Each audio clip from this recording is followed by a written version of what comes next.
नमस्कार, सिंपली बातें में आपका बहुत स्वागत है। आज हमारे साथ हैं आदित्य ओम, एक बहुमुखी कलाकार जिन्होंने साउथ इंडस्ट्री में तेलुगु फिल्मों में अपनी एक खास पहचान बनाई है। फिर हिंदी सिनेमा में एक सफल लेखक और निर्देशक के रूप में खुद को स्थापित किया है। आदित्य अपनी दमदार एक्टिंग, बेहतरीन कहानी लिखने की कला और सिनेमा के प्रति जुनून के लिए जाने जाते हैं। आइए जानते हैं उनसे उनके सफ़र के बारे में, कुछ अनकहे किस्से और आने वाले प्रोजेक्ट्स के बारे में। तो आदित्य, आपका बहुत स्वागत है सिंपली बातें में। बहुत बहुत धन्यवाद अंशुल जी। आपकी यात्रा की जो हम बात कर रहे हैं आज यहाँ पे, जैसे ट्रेन पे लिखा होता है ना, 3 डेस्टिनेशन लिखे हुए होते हैं, दिल्ली से, मुंबई से, कलकत्ता। तो उसी तरह से आपकी यात्रा भी हमें दिखाई देती है कि हिंदी टेलीविज़न, फिर तेलुगु सिनेमा और फिर हिंदी सिनेमा। जी। तो ये जो आपकी यात्रा रही, उसके बारे में आप हमें बताएं कि कैसे शुरू हुई और कहाँ तक आपको लेकर जा रही है। बड़ी लंबी यात्रा है, तो बहुत बड़ा फ्लैशबैक आपने बोल दिया, लेकिन मैं शॉर्ट में बोलने की कोशिश करूँगा। बिल्कुल। मैं उत्तर प्रदेश लखनऊ से निकला और मुंबई आया था। मैं एक एक्टर के तौर पे, एक कलाकार के तौर पे। ये मैं बात आपको बता रहा हूँ 97-98 की। तो 97-98 में मैं मुंबई आया, थिएटर किया, मुझे सीरियल्स में काम मिले, सीरियल्स में मैं एक जाना पहचाना नाम हो गया। उसके बाद मुझे एक तेलुगु फिल्म मिल गई ऑडिशन, और तेलुगु डायरेक्टर को मैं पसंद आ गया, और उसके बाद मेरा तेलुगु इंडस्ट्री में जाना हुआ। तेलुगु इंडस्ट्री में मैंने कुछ 10-12 साल अच्छा काम किया। मेरे काम में थोड़ा सा बीच उस तेलुगु इंडस्ट्री में ब्रेक आ गया था।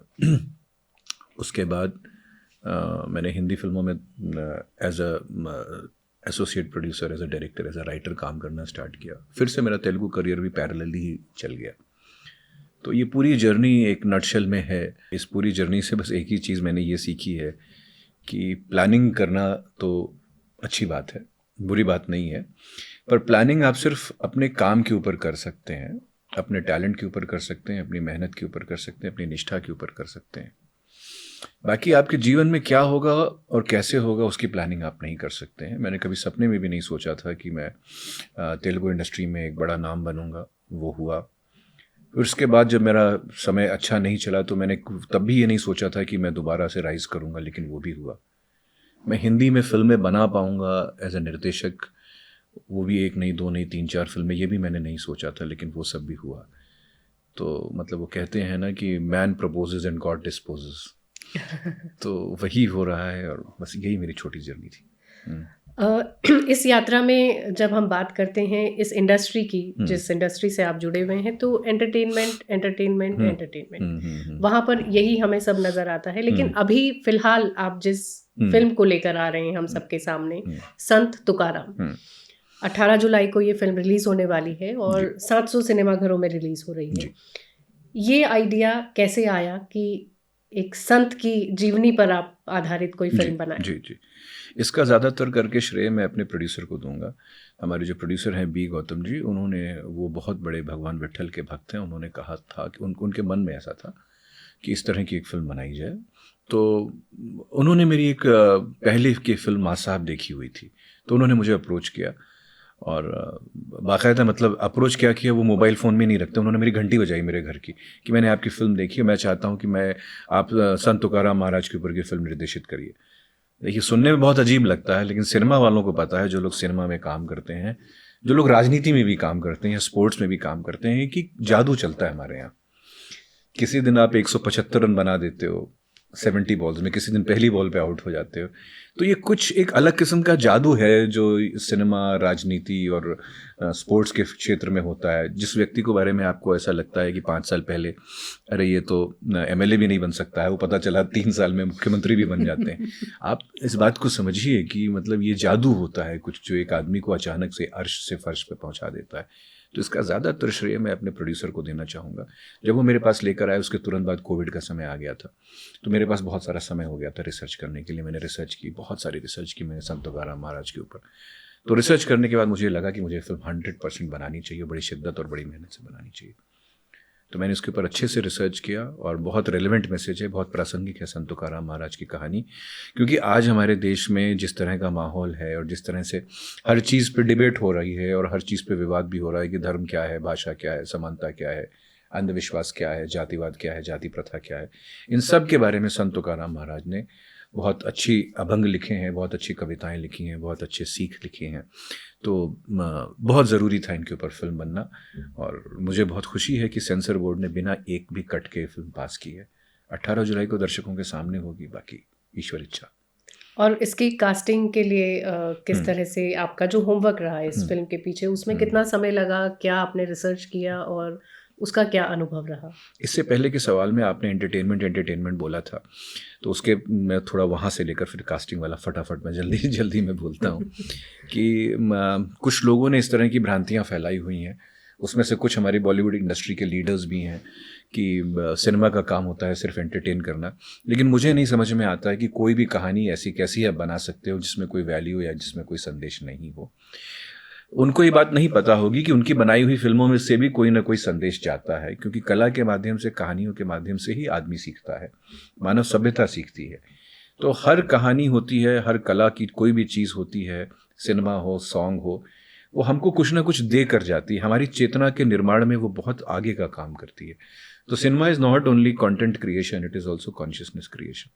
तो और ये पहले के फिल्म मेकर्स की ये बड़ी, वो हर फिल्म में ऐसा करते थे। जो राज कपूर साहब जब उन्होंने प्रेम रोग बनाई तो विधवा पुनर्विवाह के बारे में थी, सत्यम शिवम सुंदरम खूबसूरती के बारे में थी। क्या वो फिल्में हिट नहीं थी? वो फिल्में भी हिट थी, वो मनोरंजक थी, साथ में संदेश भी था। राम तेरी गंगा मैली, गंगा जी के प्रदूषण के बारे में इतनी अच्छी फिल्म बनाई। मेरा नाम जोकर कलाकारों की ज़िंदगी के ऊपर बनाई हुई फिल्म थी। फिर जो फिल्म आखिरी उनकी फिल्म थी हेना, वो भी दो देशों के संबंधों के ऊपर बनाई हुई फिल्म थी। तो हर कलाकार, हर जो एक जिम्मेदार फिल्म मेकर होता है, वो कोशिश करता है कि मनोरंजन भी दे और मनोरंजन के साथ साथ समाज निर्माण में और देश निर्माण में हेल्प भी करे। तो ये हम सबकी जिम्मेदारी है और हम सबकी बाध्यता है। जब मैं इस फिल्म की कास्टिंग कर रहा था तो ये मेरे मन में इस बात थी कि कोई ऐसा व्यक्ति संत तुकाराम महाराज का किरदार अदा करे जिसको मराठी संस्कृति, मराठी इतिहास के बारे में पता हो। तो मैं एक बात बहुत क्लियर था कि कोई मराठी एक्टर ही करेंगे ये किरदार संत तुकाराम महाराज का, क्योंकि महाराष्ट्र के बच्चे के को बचपन से ही पता है कि संत तुकाराम महाराज कौन है, नामदेव जी कौन, ज्ञानेश्वर जी कौन, छत्रपति शिवाजी महाराज, अहिल्याबाई, महात्मा फूले, वो लोग पढ़ते हुए आए हैं। तो मुझे बहुत ज़्यादा स्कूलिंग करने की ज़रूरत नहीं थी। और दूसरी बात ये थी कि मैं पहली हिंदी फिल्म बना रहा था संत तुकाराम महाराज के ऊपर, लेकिन मराठी में 3-4 फिल्में बन चुकी थी, कुछ सीरियल भी, शायद सीरियल भी बने हैं। तो मैं ये चाहता था कि कोई मराठी व्यक्ति ही करे। तो सुबोध भावे जी हमारे दिमाग में आए और हमने देखा कि वो बायोपिक किंग हैं, 90 से ज़्यादा फिल्में की हैं, दुनिया के सारे अवार्ड उनको मिले हुए हैं, देश विदेश में नाम है और मराठी सिनेमा के टॉप 3 अभिनेताओं में उनका नाम है। तो हमने कहा इससे अच्छा कौन होगा। तो हमने सुबोध जी को स्टोरी सुनाई और उन्होंने कहा कि ये फिल्म मेरे लिए बनी थी और मेरे लिए लिखी गई थी ये फिल्म, और ईश्वर की इच्छा है कि मैं ये रोल करूं, क्योंकि ये रोल मेरे पास 5 बार आ चुका है, लेकिन 5 बार कुछ ना कुछ व्यवधान हो गई। और मैं मेरे करियर की शुरुआत में, सुबोध भावे जी ने कहा कि मेरे करियर की शुरुआत में विजय तेंदुलकर जी लेकर आए थे, महान विजय तेंदुलकर जी लेकर आए थे ये फिल्म कि सुबोध के साथ मुझे संत तुकाराम करनी है। उस समय नहीं हो पाई थी, बीच में 1-2 बार और नहीं हो पाई, कहा और अब ये होना ही था कि लिखा था कि मैं, तो इसलिए मैंने संत तुकाराम महाराज के किरदार के लिए सुबोध का चयन किया। कुछ और किरदार थे जो बहुत महत्वपूर्ण, छोटे लेकिन महत्वपूर्ण रोल कर रहे थे फिल्म में, उसके लिए मुझे फिर से मंझे हुए कलाकारों की ज़रूरत थी, इसलिए संजय मिश्रा जी का चयन हुआ। अरुण गोविल जी को भी हमने इस फिल्म में रखा है, क्योंकि जो विट्ठल हैं, जो भगवान कृष्ण का एक रूप है, वो अरुण गोविल जी से अच्छा कौन होगा। पूरी दुनिया उनको राम के नाम पे और राम के जैसे और हाँ देखती है, तो उनका भी इस ऐसे ही सिलेक्शन हुआ। वॉइस ओवर के लिए हमको एक ऐसी आवाज़ चाहिए थी जिसको लोग सुने, तो मुकेश खन्ना जी से अच्छी आवाज़ कौन सी हो सकती थी, इसलिए मुकेश खन्ना जी का चयन हुआ। हेमंत पांडे मेरे बहुत अच्छे मित्र हैं, उन्होंने कहा मैं कुछ कॉमेडी से अलग करना चाहता हूं, तो उनको सूफ़ी बाबा अनगढ़ शाह की भूमिका उनको हमने दी। उसी तरीके से ललित तिवारी जी हैं, मुकेश भट्ट जी हैं, गणेश यादव जी हैं, और ऐसे तमाम कलाकार हैं जो थिएटर और वेब सीरीज़ की दुनिया से जुड़े हुए हैं, जिन्होंने फिल्म में काम किया। जैसा आपने बताया कि जो आपके एक्टर हैं उनके जीवन की शुरुआत में संत तुकाराम आई, तो ये वही जादू वाला ट्रिक। हाँ, ये बिल्कुल, वही जादू ये वाला। वही जादू वाला ट्रिक ये है कि देखिए, जो इसमें यहाँ पे दोनों चला। जादू होते हैं। एक नॉर्मल जादू भी होता है अंशुल जी, एक काला जादू भी होता है। जब हम लोगों को काला जादू गिरता है तो हम लोग एकदम फर्श पे हो जाते हैं, और जब ऊपर वाला उठाता है तो वो सुपरस्टार भी कोई हो जाता है और फिर लंबे समय तक बना भी रहता है। बिल्कुल। हम्म, आप एक्टर भी हैं, हम्म, आप राइटर भी हैं, स्क्रिप्ट भी लिखते हैं और आप डायरेक्टर भी हैं। हम्म। ये तीनों किरदार, इनमें से सबसे आपके दिल के करीब कौन सा किरदार, आपका खुद का किरदार? और दूसरा, इन तीनों को करते हुए क्या क्या चैलेंजेस आते हैं आपके सामने? देखिए, शुरुआत तो मैंने एज एन अभिनेता की थी। मेरे मन में यही था कि हीरो बनूं, हीरो, एक्टर नहीं। मेरे मन में तो यही था कि हीरो बनूं। धीरे धीरे मुझे और समझ आई चीज़ों की। तो मेरा पहला लव तो एक्टिंग ही था, इसमें कोई दो राय नहीं है। पर सिनेमा से तो प्रेम था ही। सिनेमा की जर्नी के दौरान मैंने इस बात को रियलाइज़ किया कि जो निर्देशक होता है वही सिनेमा का असली जनक होता है, वही सिनेमा का असली क्रिएटर होता है। हम लोग तो आते हैं, उसके हाथ में पपेट बन के रह जाते हैं। अगर वो अच्छा है तो हमारा काम अप्रिशिएट हो जाता है, अगर निर्देशक बुरा है तो हमको भी गालियाँ पड़ती हैं, फिल्म को भी गालियाँ पड़ती हैं। तो मैंने ये रियलाइज़ किया, तो फिर निर्देशक की तरफ मेरा झुकाव ज़्यादा बढ़ने लगा मेरे एक्टिंग करियर के साथ ही साथ। राइटिंग में हमेशा से करता था, बचपन से करता था। हमारी फैमिली में पूरा इंटेलेक्चुअल माहौल था, तो राइटिंग हम लोगों को बहुत इनकरेज की जाती थी। बचपन से ही पिताजी हमको अच्छी अच्छी किताबें वगैरह दिया करते थे पढ़ने के लिए, तो राइटिंग में हमेशा से करता था। लेकिन मैं एंजॉय जो करता हूँ, अब जो मैं एंजॉय करता हूँ वो मैं डायरेक्शन बहुत ही ज़्यादा एंजॉय करता हूँ। एक्टिंग मेरे लिए एक पिकनिक जैसा हो गया है अब। मतलब हाँ, फॉर अ चेंज। और वो आसान काम लगने लगा है कि जाइए वैनिटी वैन में बैठिए, मेकअप करवाइए, और 1-2 घंटे का काम होता है सारे दिन में। आप कितने शॉट दोगे? कितने लंबे शॉट होते हैं? 1 मिनट के तो शॉट होते हैं, है ना? 1 या 2 मिनट के शॉट होते हैं।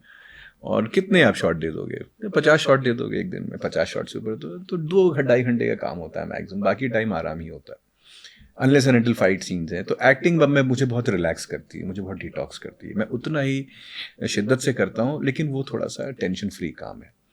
बट निर्देशन तो बहुत ही ज़्यादा, मतलब it is all I am enjoying directing now. आपने बचपन की बात की, बचपन का जिक्र किया, तो बचपन में हर बच्चे का सपना होता है कि बड़े होके कुछ बनना है। आपने क्या तय किया था? नहीं, मैं कहीं देखिए, सिनेमा, कुछ राइटिंग? कुछ फैक्ट्री सेटिंग की प्रॉब्लम है। कुछ फैक्ट्री से ही ऊपर से ही कुछ गलत बन के आ गया था। तो पिताजी प्रशासनिक सेवा में थे, ठीक है, जो पीसीएस ऑफिसर्स होते हैं, बाद में वो प्रोमोटेड आईएएस भी हुए। तो पिताजी, अच्छा, माता जी थी टीचर और मम्मी टीचर थी, और वो भी साइकोलॉजी और दुनिया इस तरह के विषय वो पढ़ाया करती थी, और बीएड एमएड सब उन्होंने किया हुआ था। तो ऐसा एटमॉस्फियर था।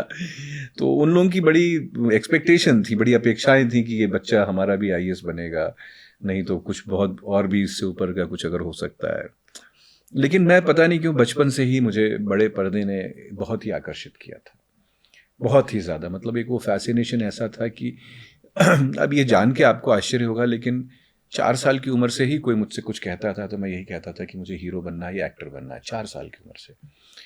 बचपन में फिर मेरे माता पिता को ये लगा कि ये बचपन की बात है, खत्म हो जाएगी। लेकिन 14 साल की उम्र में भी मैंने जब वही बोला, और 21 साल की उम्र में भी मैंने वही बोला, तो उन लोगों को लगा कि ये तो मामला गड़बड़ हो गया है, ये अब नहीं सुधरने वाला। और मतलब खैर, बचपन में ना जब मुझे बुखार उखार हो जाया करता था तो मम्मी, मतलब बुखार का तो जो वो इलाज होता था, मेडिकल इलाज तो होता ही था, मम्मी या पापा कोशिश करके सिनेमा हॉल हो या सिनेमा हॉल या टीवी पे आ रही, कोशिश करके मुझे एक फिल्म दिखा देते थे। तो उससे आप सही में सही हो जाता था। अरे वाह। पता नहीं क्या बात सही हो जाता था। और अगर अमिताभ बच्चन की फिल्म दिख गई तब तो आधी गोली में ही काम हाँ, हो गया। वो डबल उसका काम करती थी। बहुत बढ़िया। अब आपके ड्रीम प्रोजेक्ट्स क्या हैं? आप क्या और नए प्रोजेक्ट पे काम करना चाहते हैं? फिर वही, जैसे मैंने बताया ना कि पढ़ने लिखने की बचपन से बड़ी आदत थी, तो बचपन में मैं अमर चित्रकथा बहुत पढ़ा करता था। तो इतिहास हुआ, हमारा इतिहास, हमारी संस्कृति, हमारी कहानियाँ, हमारे मिथ, रामायण, महाभारत, पुराण, ये सब मुझे बहुत फैसिनेट करते हैं। और बाहर के भी जो माइथोलॉजी है, whether it is Greek mythology, whether it is Christian mythology, whether it is Islamic mythology, ये सब मुझे बहुत ही ज़्यादा फैसिनेट करते हैं। तो मैं अधिकतर फिल्में इन्हीं सब टॉपिक्स पे मैं बनाने चाहता हूँ कि मैं और लार्जर देन लाइफ फिल्में बनाऊँ। मैं कोशिश कर रहा हूँ कि मेरी अगली फिल्म संत तुलसीदास जी के ऊपर हो। उसके अलावा कुछ मेरे और भी प्रोजेक्ट्स हैं, वेब सीरीज़ हैं, वेब फिल्म्स हैं, जो कि थ्रिलर्स भी हैं, कॉमेडीज़ भी हैं, वो सब भी। लेकिन my heart is really lying now, एक ऐसी फिल्में बनाना चाहता हूँ जो हमेशा के लिए क्रॉनिकल हो जाएं, जो थोड़ी सी लार्जर देन लाइफ रहें और लोग हमेशा याद रखें।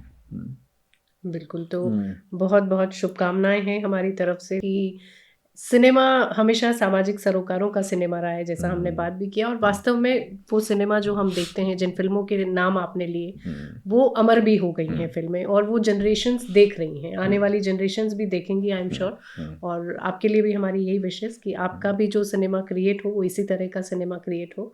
आप यहाँ आए, हमें बहुत अच्छा लगा।